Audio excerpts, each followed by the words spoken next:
ಚಿಕ್ಕನಾಯಕನಹಳ್ಳಿಯಲ್ಲಿ ಅಧಿಕಾರಿಗಳ ಬೇಜವಾಬ್ದಾರಿತನಕ್ಕೆ ಹೆಣಗಾಡುತ್ತಿವೆ 20ಕ್ಕೂ ಹೆಚ್ಚು ಕುಟುಂಬಗಳು. ತಾಲೂಕಿಗೆ ಹೊಂದಿಕೊಂಡಂತೆ ಮಾಸಾತಿಗುಡ್ಲು ಹಾಗೂ ಕರಿಯಚ್ಚನಗುಡ್ಲು ಜನರ ಪರಿಸ್ಥಿತಿ ಕೇಳೋರಿಲ್ಲ ಹೇಳೋರಿಲ್ಲ. ಪಟ್ಟಣದ ಕೊಳಚೆ ನೀರೆಲ್ಲ ಇವರ ಮನೆ ಮುಂದೆಯೇ ಬರ್ತಾ ಇದೆ. ಎಷ್ಟು ಬಾರಿ ಮನವಿ ಸಲ್ಲಿಸಿದ್ರೂ ಕೂಡ ಯಾವೊಬ್ಬ ಅಧಿಕಾರಿಗಳು ಕೂಡ ಗಮನವನ್ನೇ ಹರಿಸ್ತಿಲ್ಲ. ಮನೆ ಬಾಗಿಲಿಗೆ ಮನೆ ಮಗ ಕಾರ್ಯಕ್ರಮಕ್ಕೆ ಬಂದ ಶಾಸಕರು ಆಶ್ವಾಸನೆ ಕೊಟ್ಟಿರುವುದು ಬರೀ ಆಶ್ವಾಸನೆಯಾಗಿಯೇ ಉಳಿದಿದೆ. ನಂತರ ಒಬ್ಬ ಅಧಿಕಾರಿ ಕೂಡ ಇದ್ದ ತಿರುಗಿಯೂ ಕೂಡ ನೋಡಿಲ್ಲ.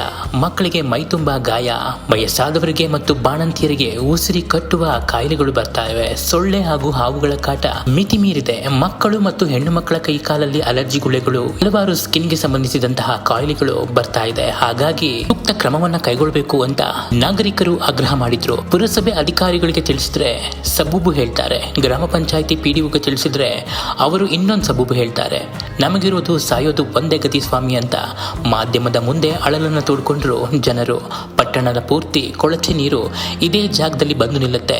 ಮಳೆ ನೀರು ಸೇರಿದ್ರೆ ಪೂರ್ತಿ ಜಾಗ ಭರ್ತಿಯಾಗಿ ಕೆರೆಯಂತಾಗುತ್ತೆ. ತಿಂಗಳಾದ್ರೂ ಗಬ್ಬು ವಾಸನೆ ಹೋಗೋದಿಲ್ಲ. ವರ್ಷವಿಡೀ ಕೊಳಚೆ ನೀರು ಹರಿದು ನಾವೆಲ್ಲರೂ ಅನಾರೋಗ್ಯಕ್ಕೆ ತುತ್ತಾಗ್ತಿದ್ದೀವಿ. ದಯಮಾಡಿ ನಮ್ಮ ಪ್ರಾಣವನ್ನ ಉಳಿಸಿ ಅಂತ ಮಾಧ್ಯಮದ ಮುಂದೆ ಅಂಗಲಾಚಿ ಬೇಡ್ಕೊಂಡ್ರು ನಾಗರಿಕರು. ಇಷ್ಟೊಂಥರ ಆಗ್ಬಿಟ್ಟು ಗಂದೆ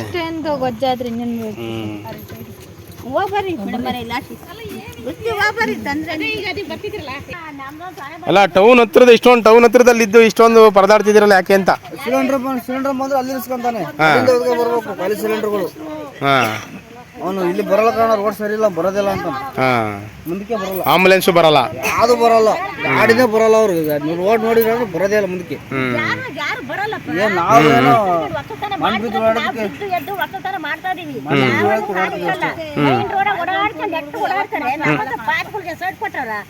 ಮನೆ ಕಟ್ಕೊಂಡಿದೀವ, ಬಿಲ್ಡಿಂಗ್ ಕಟ್ಟಿದೀವ, ನಾವೆಲ್ಲಾರ ಹೋಗಿ ಸಾಯ್ಬೇಕು. ನಾವು ಬಿದ್ರು ಕಾಲ್ ಮುರ್ಕೋಬೇಕು, ಬಿದ್ರು ಸೊಂಟ ಮುರ್ಕೋಬೇಕು. ಸಾಯ್ದ್ರ ಜೊತೆಗೆ ವಾಸನೆ ಬೇರೆ ಕುಡ್ಕೊಂಡು ಸಾಯ್ಬೇಕು ಅಂತೀರಾ?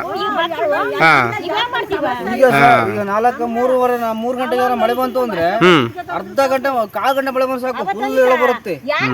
ಹುಡುಗರು ಬಂದ್ರೆ ದಾಟಕ್ಕಾಗಲ್ಲ, ಹುಡುಗರು ಬಂದ್ರೆ ದಾಟಕ್ಕಾಗಲ್ಲ. ಅಲ್ಲೇ ನಿಂತ್ಕೋಬೇಕು, ಇಲ್ಲಾಂದ್ರೆ ಎಲ್ಲಾರ ದೂರ ಮತ್ತೊಂದು 1 ಕಿಲೋಮೀಟರ್ 2 ಕಿಲೋಮೀಟರ್ ಕರ್ಕೊಂಬರ್ಬೇಕು. ಎಲ್ಲದಕ್ಕೂ ಅನಾನುಕೂಲ ಅಂತೀರಾ? ಎಲ್ಲದಕ್ಕೂ ಅನಾನುಕೂಲವೇ. ಅನಾನುಕೂಲವೇ, ಅನುಕೂಲ ಯಾವ್ದು ಇಲ್ಲ.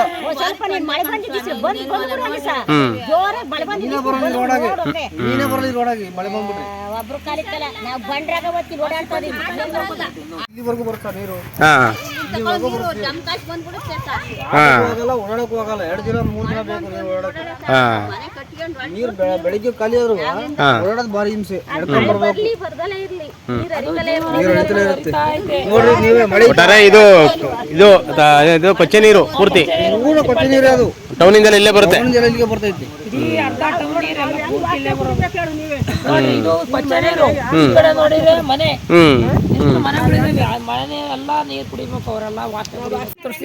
ಜಾಸ್ತಿ ಆಗೈತಿ. ಅದೇ ಟೌನ್ ಎಲ್ಲ UGD ಎಲ್ಲ ಈ ಕಡೆಗೆ ಇದು ಮಾಡೋರು ಅಂತ ಕಾಣಿಸುತ್ತೆ. ವಾಸನೆ ಕುಡಿದು ನೋಡಪ್ಪ ಜಡ ಹಂಗಾಗೈತೆ, ಕಣ್ ಬಿಡಕ್ಕಾಗಲ್ಲ ತಲೆನೋವು ವಾಸನೆ. ಸಣ್ಣ ಮಕ್ಕಳೆಲ್ಲ ಇದಾವೆ. ಸಣ್ಣ ಮಕ್ಳು ನಿಮ್ಗೆ ಆರೋಗ್ಯ ಬೇರೆ ಹಾಳಾಗಿದೆ ಅಂತೀರಾ? ಮಕ್ಕಳು ಬಾಣ್ತಿ ಎಲ್ಲ ಸೊಳ್ಳೆ ಕಾಟ, ಓಡಾಡಕ್ ಆಗ್ತಿಲ್ಲ. ಇನ್ನ 10 ನಿಮಿಷ 4 ಗಂಟೆ ಮೇಲೆ ಇಲ್ಲಿ ನಿಂತ್ಕೊಳಂಗೆ ಇಲ್ಲ ಯಾರು. ಹಿಂಗೆ ವಾಸನೆ ಕಣಪ್ಪ, ಕುಡಿಯಕ್ಕಾಗಲ್ಲ. ಕಿಟಕಿ ತಕೊಂಡು ವಾಸನೆ. ನಾವ್ ಹಿಂಗಾಗುತ್ತೆ ನಮ್ಗೆ ಗೊತ್ತಾಗಿದೆ. ದಯಮಾಡಿ ನಿಮ್ದು ಇಲ್ಲೇ ಮನೆನಾ? ಇದೇ ಮನೆ ಕೆಲ್ಸಕ್ಕೆ ಹೋಗ್ತೀವಿ ನಾವು, ಮನೇಲಿ ಇರಕ್ ಆಗಲ್ಲ. ಮಕ್ಳು ಸ್ಕೂಲಿಂದ ಬಂದಾಗ ಕರ್ಕೊಂಬರಕ್ ಯಾರು ಇರಲ್ಲ. ಮಕ್ಳೆಲ್ಲ ಅಲ್ಲೇ ಇರ್ಬೇಕಾಗುತ್ತೆ. ಈ ಕಡೆ ಕರ್ಕೊಂಬರೋರು ಯಾರು ಇಲ್ಲ. ವಯಸ್ಸಾದ ಎಲ್ಲ ಬರೀ ಇಲ್ಲಿ ಎಲ್ಲ ಎಷ್ಟು ಮನೆ ಇದ್ದೀರಾ ಇಲ್ಲಿ ನೀವು? 30-40 ಮನೆ ಇದ್ದೀವಿ ಸರ್. 30-40 ಮನೆ ಇದ್ದೀವಿ. ಎಲ್ಲಾರ ಮನೇಲೂ ಹುಡುಗರು ಮಕ್ಳು ಮರಿಗಳು ಏನಾರ ಅಳ್ಳು ಬಂತು ಅಂದ್ರೆ ಎಲ್ಲ ಕೊಚ್ಕೊಂಡು ಏನು ಓಡಾಡೆಲ್ಲ ಕಾಲೆಲ್ಲ ಗಾಯ ಆಗವೆ. ನೋಡ್ರಿ ಕಾಲೆಲ್ಲ ಹೆಂಗಾವೆ. ಕಾಲೆಲ್ಲ ಚಾಲ್ತಿಂತ ಗಾಯ ಎಲ್ಲ ಆಗ್ಬಿಟ್ಟು ಕಾಲಾಗಲ್ಲ ನೋಡಿ. ನಮ್ಮ ಮಂಡಿನ ಬಿದ್ದು ಬಿದ್ದು ಬಿದ್ದು ನೋಡಿ ಮಂಡೆಲ್ಲ ನೋಡಿ ಗಾಯ ಮಾಡ್ಕೊಂಡಿದೀವಿ. ಎಲ್ಲವ ಗಾಯ ಮಾಡ್ಕೊಂಡಿದೀವಿ ಎಲ್ಲ.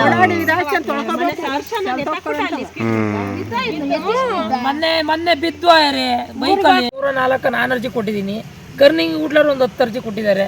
ಒಂದು 15 ಅರ್ಜಿ ಆಗಿರ್ಬೋದು. ಯಾರು ಒಬ್ಬರು ನಮಗೆ ಸ್ಪಂದಿಸಿಲ್ಲ. ಶಾಸಕರು ಏನು ತಿಳಿಸಿದ್ರಾ? ಶಾಸಕರು ಮನೆ ಬಾಗಿಲಿಗೆ ಮನೆ ಮಗ ಅನ್ನೋ ಒಂದು ಕಾರ್ಯಕ್ರಮಕ್ಕೆ ಮೊನ್ನೆ ಬಂದಿದ್ರು.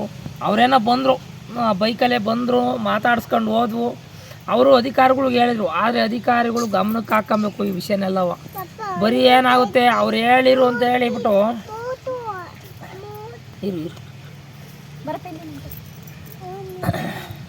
ಬಂದು ಹೇಳ್ತಾರೆ. ಬಟ್ ಆದರೆ ಅಧಿಕಾರಿಗಳು ನಮ್ಮ ಸ್ಪಂದಿಸ್ಬೇಕು.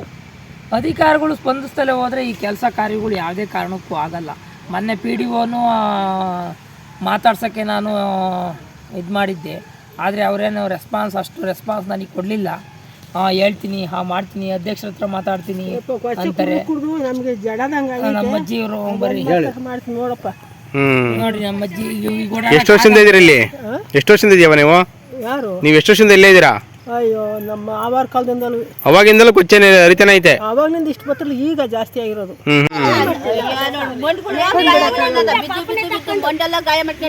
ನಾನೇ ಬಿದ್ದೆ ಎಷ್ಟು ದಿನ ತಗೊಂಡು.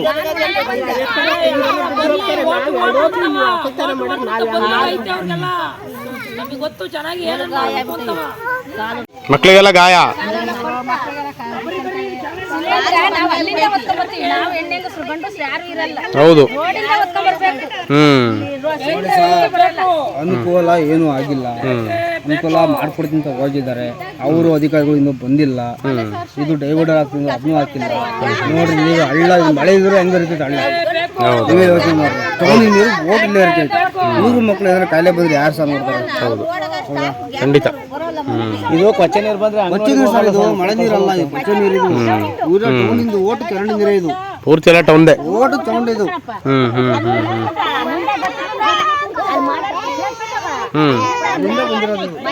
ಒಟ್ಲ UGD ಮಾಡಿದ್ಮೇಲೆ ಸಮಸ್ಯೆ ಆಗೈತೆ. ಓಡಾಡೋ ಸಮಸ್ಯೆ ಆಗೈತೆ. ಈ ಕಡೆ ಬರ್ರಿ, ಈ ಕಡೆ ಬರ್ರಿ. ನಾನೇ 2 ಸಲ ಬಿದ್ದೆ. ಜಡ ಮನೆಗೈತೆ, ಮುಂದಾಗಿ ಆಸ್ಪತ್ರೆ ನೋಡಪ್ಪ, ಕಿಟಿಗೆ ತಗೊಂಡ್ರಷ್ಟು ನಾವು ಹೆಂಗ್ ವಾಸ ಒಳ್ಳೆ ಕಿಡಿದ. ನಮ್ಮ ಹೆಸರು ರಿತೀಶ್ ಅಂತ. ಈಗ ಎಷ್ಟು ವರ್ಷದಿಂದ ಇಲ್ಲೇ ನೀವು ಜೀವನ ಮಾಡ್ತಿದ್ದೀರಣ್ಣ? ನಾವು ಹೆಚ್ಚು ಕಮ್ಮಿ 20-25 ವರ್ಷ ಆಯ್ತು. ಅವಾಗಿಂದಲೂ ಇದೇ ಸಮಸ್ಯೆ. ಇದೇ ಸಮಸ್ಯೆನೇ. ಬರೀ ಸುವಾಸನೆ ಅಂತ ಅಜ್ಜಿ ಹೇಳಿದ್ರು. ಹಳ್ಳಿ ಹುಡುಗರು ಮಕ್ಕಳು ಸ್ಕೂಲ್ಗೆ ಹೋಗಕ್ ಆಗಲ್ಲ. ಇಲ್ಲಿ ಕೆಸರ ಬಿದ್ದು ಎದ್ದು ಹೋಗ್ಬೇಕು. ಮಳೆ ಬಂದೋದ್ರೆ ಅದು ನೀರಿಗೆ ಬಿದ್ದು ಹೋಗ್ಬೇಕು. ಇದೇ ಸಮಸ್ಯೆ. ಹುಡುಗರನ್ನ ಕರ್ಕೊಂಬರೋದು ಬಿಡೋದೇ ಒಂದು ಸಮಸ್ಯೆ ಆಗುತ್ತೆ ಬೈಕುಳಾಗಿ. ತುಂಬಾ ಸಲ ನೀವು ಹೇಳಿ ಇದು ಅಧಿಕಾರಿಗಳು ತಿಳಿಸಿದಿರಾ? ಎಲ್ಲ ಸುರೇಶ್ ಒಬ್ಬರೇ ಕರ್ಕೊಂಬಂದಿದ್ವಿ. ಆದ್ರೂ ಏನು ಪ್ರಯೋಜನ ಆಗಿಲ್ಲ. ಬಂದಿದ್ರು ಮೊನ್ನೆ. ಅದು ಹೇಳ್ತೀವಿ ಅಂದ್ರೆ ಅವ್ರು ಇನ್ನೂ 4 ಸಲ ಲೇಟ್ ಅಂತಂದ್ರು. ಮಾಡಿಸ್ತೀವಿ ಅಂತಂದ್ರು. ಅವ್ರು ಇನ್ನೂ ಅವ್ರು ಫೋನ್ ಮಾಡಿ 4 ಲೇಟ್ ಅಂದ್ರು ಅಧಿಕಾರಿಗಳು. ಇನ್ನೂ ಅವ್ರಿನ್ನೂ ಬಂದಿಲ್ಲ. ಫಸ್ಟ್ ನಮ್ಗೆ ಏನಿಲ್ಲ ಸರ್, ಕೆನಾಡಿಯಿಂದ ಬರೋ ನೀರು ತಡೆಗಟ್ಬಿಟ್ರು ಸಾಕು.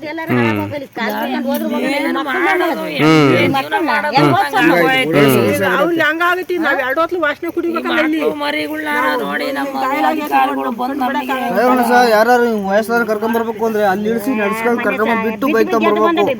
ಬೈಕ್ ತಗೊಂಡ್ರೆ ಒಬ್ರು ಬರೋದು ಕಷ್ಟ. ಬೈಕಲ್ಲಿ ಓಡಕ್ಕಾಗಲ್ಲ. ಮೊನ್ನೆ ನಮ್ಮವರೊಬ್ರು ಸೀರಿಯಸ್ ಆಯ್ತು, ಕರ್ಕೊಂಡು ಹೋಗಕ್ ಆಗ್ಲೇ ಇಲ್ಲ.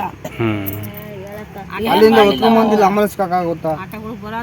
ಆಂಬುಲೆನ್ಸ್ಗಳು ಬರಲ್ಲ. ಆಟೋಗಳು ಬರಲ್ಲ, ಆಂಬುಲೆನ್ಸ್ ಬರಕ್ಕಾಗಲ್ಲ. ಇಲ್ಲಿ ಆಟೋದಲ್ಲೇ ಬರಲ್ಲ ಸರ್. ನಿಮ್ಮ ಹೆಸರು? ನಮ್ಮ ಹೆಸರು ನವೀನ್ ಕುಮಾರ್ ಅಂತ ಹೇಳಿ. ಇಲ್ಲಿ ಇದೇ ಜಾಗದವರು ನೀವು? ಇದೇ ಜಾಗದವರು. ಇದು ಒಂದೇಬಾಗಿ ಗ್ರಾಮ ಪಂಚಾಯತಿ, ಮೇಲ್ನಳ್ಳಿ ರೋಡು, ಮಸಾಲ್ತಿ ಗುಡ್ಲು, ತೋಟದ ಮನೇಲಿ ನಾವು ವಾಸಿ ಇರೋದು. ಕರಿಯಪ್ಪನ ಗುಡ್ಲು, ಕರ್ನಿಗಿ ಗುಡ್ಲು ಅಂತ. ಇಲ್ಲಿ ಕರ್ನಿಗಿ ಗುಡ್ಲಲ್ಲಿ 15ರಿಂದ 20 ಮನೆ ಇದಾವೆ.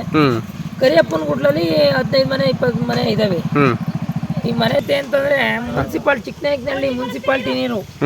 ಇಡೀ ಚಿಕ್ಕನಾಯಕನಹಳ್ಳಿ ಅರ್ಧ ತಾಲೂಕಿನ ನೀರು ಈ ಕೊಳಚೆ ಮುಖಾಂತರ ಈಗ ಏನ್ ತೋರಿಸ್ತಾ ಇದಾರೆ ಇಲ್ಲಿ ಈ ಜಾಗದಲ್ಲಿ ಹೋಗುತ್ತಾ? ಈ ಜಾಗದಲ್ಲಿ ನೋಡ್ರಿ, ಈ ಜಾಗದಲ್ಲಿ ಹೋಗ್ತಾ ಇರುತ್ತೆ.